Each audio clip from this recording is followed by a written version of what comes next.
ছোট ছোট বক্স, যে বক্সের পাউডারগুলো মূলত রাসায়নিক পাউডার। আর এই পাউডারগুলোর কারণে মূলত হচ্ছে যে পরিবেশগতভাবে ঝুঁকিপূর্ণ রয়েছে।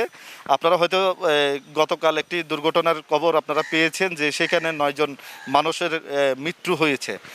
সেখানে আমরা ওই স্থানীয় জেলেদের সাথে কথা বলেছি, তারা যেমনটি বলেছেন সাদা কিছু রাসায়নিক পাউডারের যে এই কারণে তারা মূলত এই মৃত্যুটা হয়।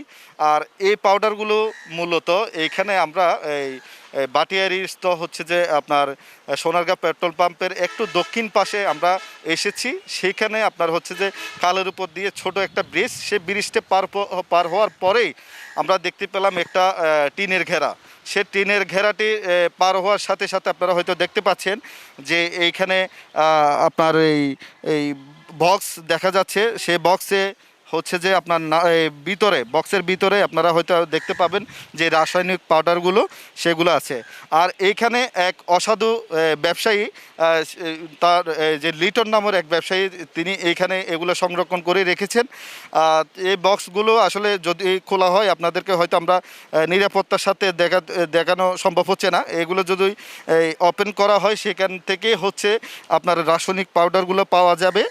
আর এই পাউডারগুলো মূলত তারা আমরা এখানে স্থানীয় কিছু লেবার দেখলাম, তাদের সাথে কথা বলেছি। তারা বলেছেন যে এইখানে জাহাজ থেকে বক্সগুলো এনে এখানে সংরক্ষণ করা হয়েছে, আবার পুনরায় এই বক্সগুলো জাহাজের শিপইয়ার্ডে নেওয়া হবে। এরপর হচ্ছে যে সেখানে গিয়ে আপনার হচ্ছে পাউডারগুলো নদীতে ফেলে দেওয়া হবে এবং কাঠগুলো আবার পুনরায় বাজারে সেল করা হবে। এ ছিল হচ্ছে যে এই বাটিয়ারি যে সীতাকুণ্ডের যে একটি এই পরিত্যক্ত জায়গার দৃশ্য।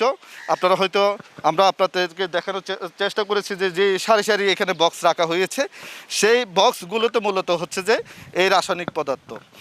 এই রাসায়নিক পদার্থগুলো দিনের বেলায় আপনার যে স্বাভাবিকভাবে তারা কাজ করলেও শিপইয়ার্ড কর্তৃপক্ষ রাতের আধারে হচ্ছে যে এই পাউডারগুলো সরাসরি যাবে আপনার নদীতে।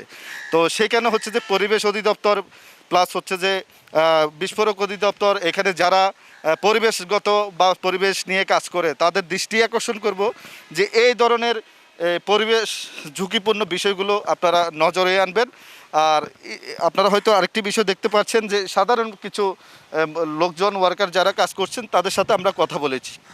তারা জানিয়েছেন যে এইখানে বক্সগুলো রাখা হয়েছে, আবার হচ্ছে যে এগুলো শিপইয়ার্ডে নেওয়া হবে, তারপর হচ্ছে যে এগুলো এই কাঠগুলো আলাদাভাবে সংরক্ষণ করে এই পাউডারগুলো নদীতে আবার প্রেরণ করা হবে।